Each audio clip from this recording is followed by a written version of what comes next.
প্রচুর জুলুম, মানে দুর্বল পাইলেই জুলুম করতে চাচ্ছি আমরা। যদি দেখি ও আমার চেয়ে একটু দুর্বল, আমি জুলুম না করলে পেটের ভাত হজম হচ্ছে না। জুলুম করাটাকে আমরা ক্রেডিট মনে করি যে আমি জিতে গেলাম। আরে ভাই, কাল কিয়ামতের মাঠে কি হবে আপনার আমার অবস্থা? কাল কিয়ামতের মাঠে কি হবে অবস্থা? নবী সাল্লাল্লাহু আলাইহি ওয়াসাল্লামের কথা কি মিথ্যা? তিনি বলছেন কিয়ামতের মাঠে বহু মানুষ উঠবে উহুদ পাহাড়ের সমান নেকি নিয়ে। একেবারে উহুদ পাহাড় দেখছেন আপনারা কেউ? অনলাইনে দেখে নেন, বিশাল পাহাড়। জানাজার নামাজে শরীক হইলে 1 কেরাত নেকি হয়। 1 কেরাত মানে 1 উহুদ পাহাড় সমান। আর মাটি দিয়ে আসলে আরেক কেরাত নেকি হয়, মানে আরেকটা উহুদ পাহাড়ের সমান। উহুদ পাহাড়ের সমান আরো উঁচু উঁচু নামাজের নেকি, জাকাতের নেকি, হজের নেকি, ওমরার নেকি নিয়ে উঠবে বহু মানুষ। আমরাই হয়তো বা তারা, আল্লাহ পাক আমাদেরকে মাফ করুন। আমি ওঠার পরে বহু মানুষ সামনে দাঁড়ায় থাকবে। কাউকে গালি দিছে, কাউকে অন্যায়ভাবে মারছে, কাউকে রিমান্ডে নিয়ে একেবারে পেদানি দিছে, নির্দোষ ছিল। কারো নামে মিথ্যা মামলা দিছে, কারো নামে অপবাদ ছড়াইছে। বেচারা ভালো ছিল, সৎ ছিল, অপবাদ ছড়াই দিছে। কারো নামে ধরেন যে কারো গীবত করছে, কারো টাকা নিয়ে টাকা দেয় নাই, হ্যাঁ, কারো জমি আত্মসাৎ করে খাইছে, ভূমিদস্যু ছিল। মানে মানুষের সাথে জড়িত পাপ ছিল। কি ছিল? অন্যের সাথে জড়িত, মানে অন্যের হক নষ্ট করছে আর কি, অন্যের। এখন আল্লাহ পাক বলবেন যে তোমার এই ঋণ এখন শোধ করো। ওই দিন তো ঋণ শোধ করার কোনো বুদ্ধি আছে? বুদ্ধি নেই। এখন কি পদ্ধতি? ফেরেশতাদেরকে বলা হবে এই ব্যক্তির আমলনামায় যে নেকিগুলো আছে, ওই নামাজের নেকি, রোজার নেকি, হজের নেকি, জাকাতের নেকি, এইগুলা দিয়ে ওদের আমলনামা ভর্তি করো, যারা পাওনাদার দ্বারায় আছে। ভর্তি করতে করতে করতে করতে এক সময় দেখা যাবে এই ব্যক্তির আমলনামা ফাঁকা হয়ে যাবে। তখন কি হবে? ফেরেশতাদেরকে বলা হবে ওই যে যারা ভুক্তভোগী, ওদের আমলনামা থেকে গোনাহ নিয়ে এই ব্যক্তির আমলনামায় ঢালো, নাউজুবিল্লাহ।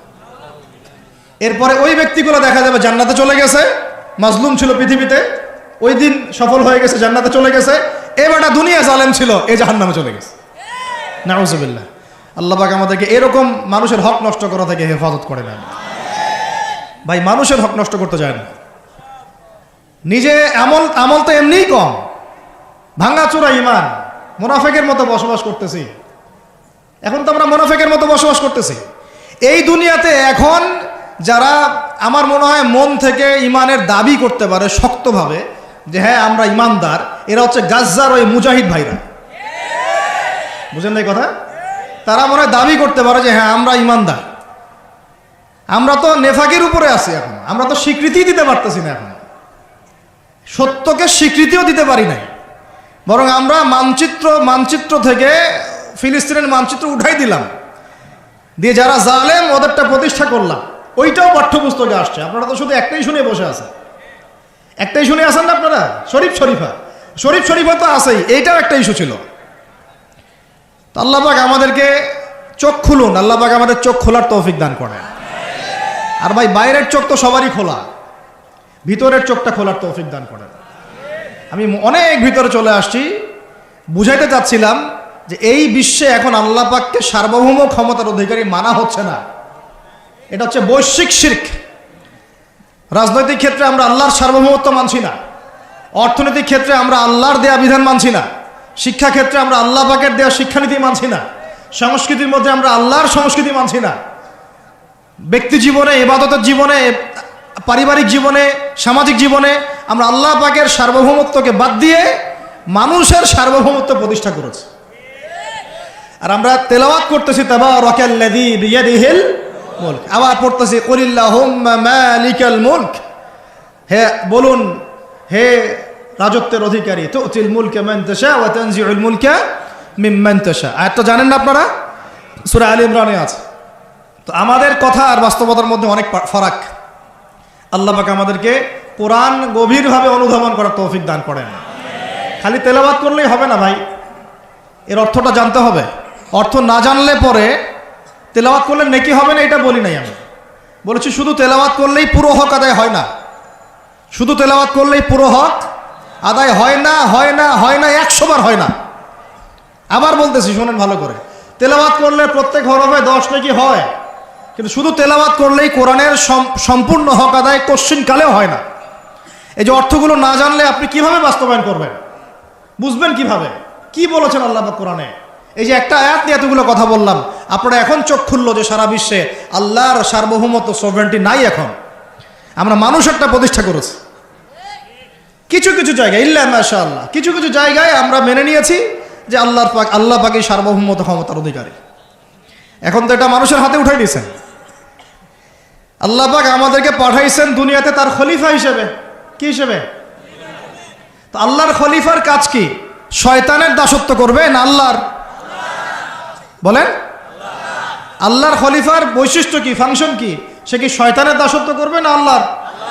সে কি আল্লাহর বিধান মানবে না শয়তানের? সে কি আল্লাহর সার্বভৌমত্ব মানবে না শয়তানের? তাহলে আমরা আল্লাহ পাকের কয়টা বিধান বাস্তবায়ন করতে পারছি? একজন আমাকে খুব কড়া ভাষায় বলছিলেন একদিন যে আপনি প্রথম ব্যক্তি মনে হয় বলেছেন ঢাকা হচ্ছে দ্য সিটি অফ আখিরুজ্জামান। আপনি চোখে দেখেন না ঢাকা শহরে এত এত মসজিদ আছে? বললাম যে এইটা আপনার চেয়ে আগে আমি দেখছি ঢাকা শহরে এতগুলো মসজিদ আছে। আমার কাছে হিসেব করা আছে কয়টা মসজিদ ঢাকায় আছে। তাহলে আপনি বললেন যে এটা সিটি অফ আখিরুজ্জামান। বললাম ঢাকা শহরে এতগুলো যে মসজিদ আছে কত বছর থেকে আছে? বলছে 50, 60, 70 বছর থেকে। তো বলো 70 বছরে কোরআনের আপনি একটা বিধান বাস্তবায়ন করতে পারছেন ঢাকায়? বলেন, পারছেন? ঢাকা শহরে কি চোরের হাত কাটা হয়? ঢাকা শহরে কি ওই যে জেনার শাস্তি দেওয়া হয়? মদ পান করলে 40 লাঠি দেওয়া হয়? ব্যভিচার করলে রজম দেয়া হয়? সমকামিতা করলে রজম দেয়া হয়? ধর্ষণ করলে প্রকাশ্যে মৃত্যুদণ্ড দেয়া হয়? মসজিদ দিয়ে কি করবেন আপনি এখন? বলেন, এতগুলো মসজিদ দিয়ে কি করবে? মসজিদে আমরা নামাজ পড়ি, ব্যক্তিগত ইবাদত। আর মানুষের বাঙালিকে কারা জানি বুঝাইছে সারা জীবন যত ইচ্ছা পাপ কর, শেষ জীবন একটা মসজিদ বানায় যাইস বা মসজিদের সভাপতি হয়ে থাকিস। ঠিক আছে, যত ইচ্ছা কর, যা ইচ্ছা কর, সুদ খা, ঘুষ খা, সব কর, শেষে একটা মসজিদ বানাই দিস। কারণ হাদিসটা হচ্ছে মান বানা লিল্লাহি মাসাজিদান বানাল্লাহু বাইতান ফিল জান্নাহ। কেউ যদি আল্লাহর জন্য একটা মসজিদ বানায়, আল্লাহ পাক তার জন্য জান্নাতে একটা ঘর বানাবে। ব্যাস, এই হাদিসের উপর আমল কইরা কবরে যাবে। সারা জীবন যে আমি মাশাআল্লাহ নাউজুবিল্লাহ আল্লাহর কোনো বিধানই মানলাম না, না নামাজ, না যাকাত, না সাদাকা, না এই যে কোরআন এর হক আদায় করা, না আমর বিল মারুফ, না নাহি আনিল মুনকার, না ইকামাতের দিন, ইত্যাদি ইত্যাদি। প্রথম কথা বলছিলাম লাআল্লাকুম তাত্তাকুনের হক আদায় করতে হবে। রাজি আছি তো ইনশাআল্লাহ? 2 নাম্বার এই যে বলছিলাম কুতিবা আলাইকুম নিয়ে কথা। কুতিবা আলাইকুম শুধু সিয়াম না, কুতিবা আলাইকুম কিসাসও আছে এখানে। কোন কিতাব? এখানে আছে না? নাকি বাড়ায় বললাম? আর এই কোরআন তো ভাই সবারই বাসায় আছে, কেন মানতে চান না? এত কেন ভনিতা কোরআনের সাথে? আর বাঁচবই বা কতদিন আমরা? সর্বোচ্চ 100 বছর। ভাই সবাইকেই তো একা একা আল্লাহর সামনে দাঁড়াইতে হবে, তাহলে এত ভনিতা কিসের? এত নেফাকি কেন? এত অস্বীকৃতি কেন? ইসলাম নিয়ে এত অ্যালার্জি কেন? আল্লাহ রসুল এবং ইসলামের নাম শুনলে গা জ্বলে কেন? কোরআন সুন্নাহর বিধানের কথা শুনলে কেন মনে হয় যে বাঁকা চোখে তাকান কেন? না জানি আবার কি বলতেছে, কোন জঙ্গি আসলো, কোন সন্ত্রাসী আসলো, এগুলো কি শুরু করছেন? এটা কোরআনের কথা, হাদিসের কথা, আল্লাহর কথা, রসুলের কথা। এখানে এইসব শব্দ প্রয়োগ করেন কেন? কবরে কি আমরা যাব, আপনারা যাবেন না? আপনাদেরকে হিসাব দেওয়া লাগবে না? কি মনে করতেছেন আপনারা? আর এই উম্মার বিজয়ের জন্য কি শুধু আমাদের একার দায়িত্ব না, সবার দায়িত্ব আছে? সবাই মিলে তো শক্ত হাতে একটা হাতল ধরলে না ইসলাম বিজয় হবে। তো আল্লাহ পাক যে ক্ষমতা যাদেরকে দিয়েছেন, কেন আপনারা বুঝতে চেষ্টা করেন না যে আল্লাহ রাব্বুল আলামিনের কাছেই সার্বভৌম ক্ষমতা, তার বিধান বাস্তবায়ন করেন, আল্লাহ পাক আপনাদেরকে আরো শক্তিশালী করবেন ইনশাআল্লাহ। যদি না করেন তাহলে শোনেন, একটা সময় পর্যন্ত আল্লাহ পাক ছাড় দেন। এটা ইতিহাস। নমরুদ একটা লম্বা সময় ছাড় পাইছে, ফিরআউন আরো লম্বা একটা সময় ছাড় পাইছে, আজ জাতি সামুদ, আসহাবুল আইকা, মাদিয়ান, লুত, কত যে কম চলে গেছে হিসাব নাই। ইতিহাসটা খালি পড়বেন কোরআনের, কত যে কম পৃথিবী থেকে চলে গেছে এরই হিসাব নাই। আল্লাহ পাক জানাইছেন অল্প কিছু, বাকি কিছু জানানো নাই আল্লাহ পাক আমাদেরকে। আল্লাহ পাক জানানি নাই অনেক কিছু আমাদেরকে, যেগুলো আমাদের দরকার সেগুলো জানাইছে কিছু কিছু। তো কেউ কি টিকতে পারছিল?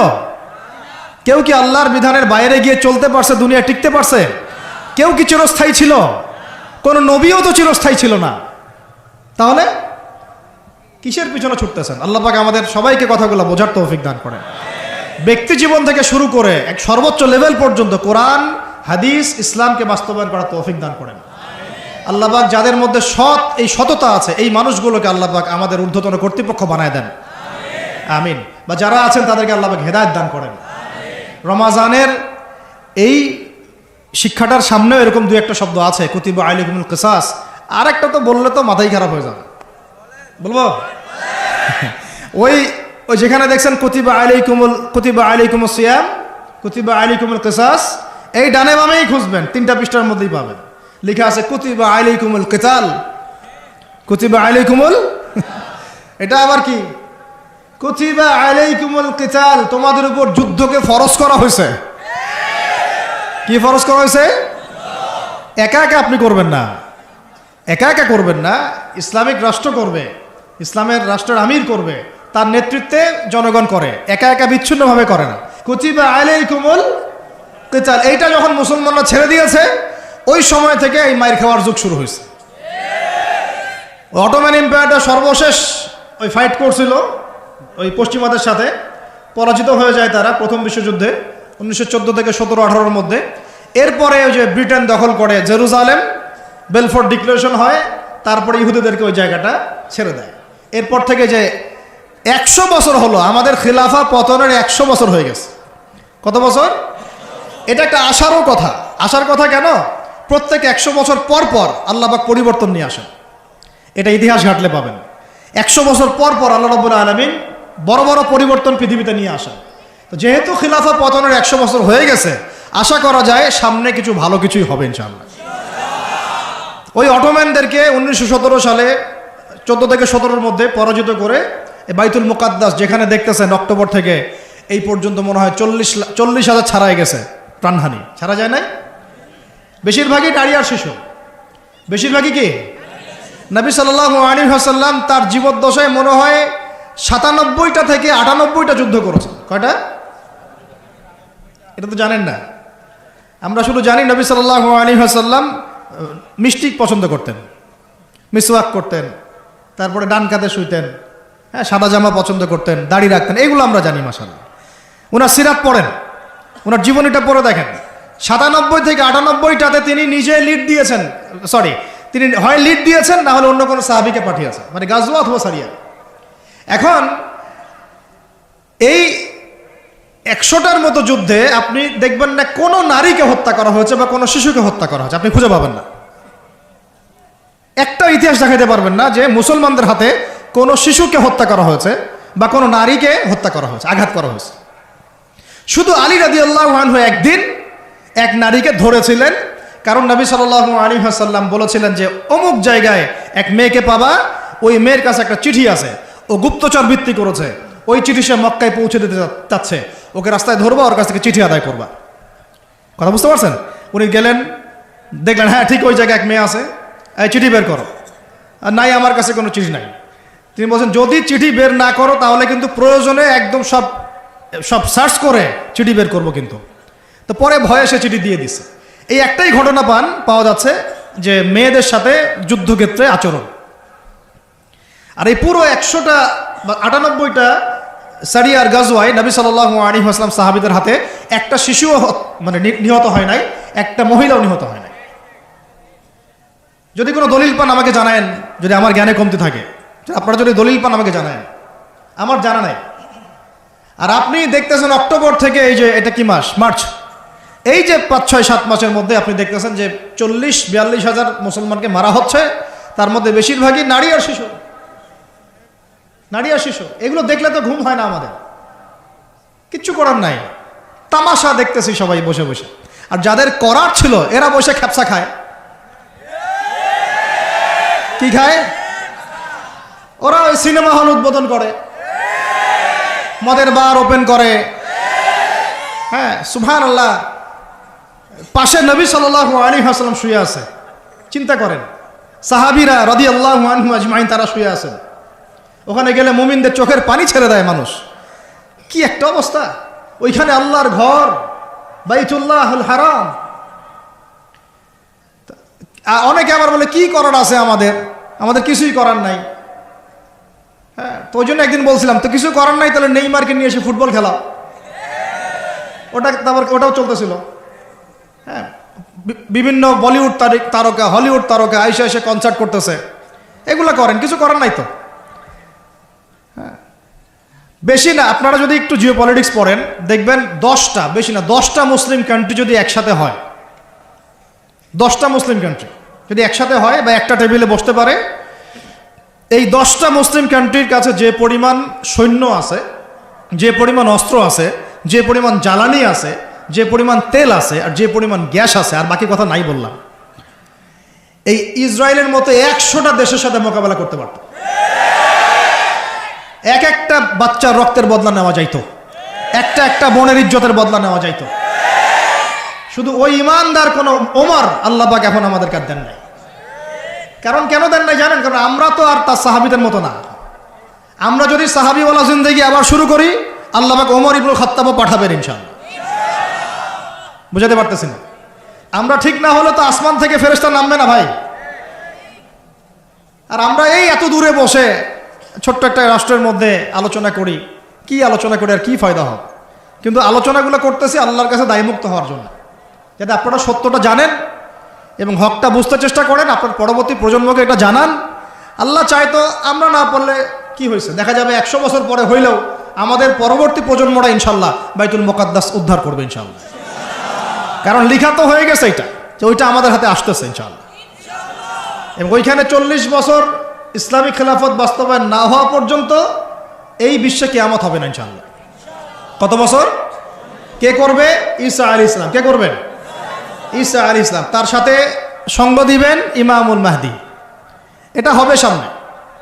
এখন ওইটা যখন হবে, ওই 40 বছর ইসলামী খেলাফত, তখন তাবারাকাল্লাযী বিয়াদিহিল মুলক, ওই আল্লাহ পাকের যে মুলক, আল্লাহ পাকের সার্বভৌমত্ব, আল্লাহ পাকের সরভেন্টি, আল্লাহ পাকের রাজত্ব, ওইটা সারা বিশ্বে প্রতিষ্ঠা হবে ইনশাআল্লাহ। এখন ওইটা নাই। এখন কি আছে? এখন মুলক হচ্ছে জাতিসংঘের, সব কিছু ওদের হাতে। আর এগুলো গঠনই করা হয়েছিল মুসলমানদের স্বার্থ দমন করে পশ্চিমাদের স্বার্থ উন্নয়নের জন্য। একেবারে খোলামেলা কথা বললাম। এখন পর্যন্ত ওদের ভিশন এবং এজেন্ডা এইটাই। পৃথিবীর কোনো জায়গায় মুসলমানের স্বার্থ তারা সর্বোচ্চ অগ্রাধিকার দিবে না, বরং আমাদেরকে দাস বানানোর জন্য এটা তৈরি করছে ওরা। আর আমরা এখন সেই দাসত্বের মধ্যে চলে আসছি। কেউ কিছু বলেও না, কেউ কিছু করে, সবাই মেনে নিয়েছি। আর কেন আলোচনা করে লাভ নাই? আপনারা প্রত্যেকটা ঘরে ঘরে একটা করে আইয়ুবের জন্ম দেন, আলোচনা করে লাভ নাই। এত প্রত্যেকটা মা বোনকে বলবো, একটা করে বাচ্চা দেন আমাদেরকে আইয়ুবের মতো, একটা করে বাচ্চা দেন তারেক বিন জিয়াদের মতো, একটা করে বাচ্চা দেন আমাদেরকে বিন কাসিমের মতো। ইনশাল্লাহ আজ না হোক 100 বছর পরে হলেও ইনশাল্লাহ বিশ্বের শাসন ক্ষমতা আমাদের হাতে আসবে ইনশাল্লাহ।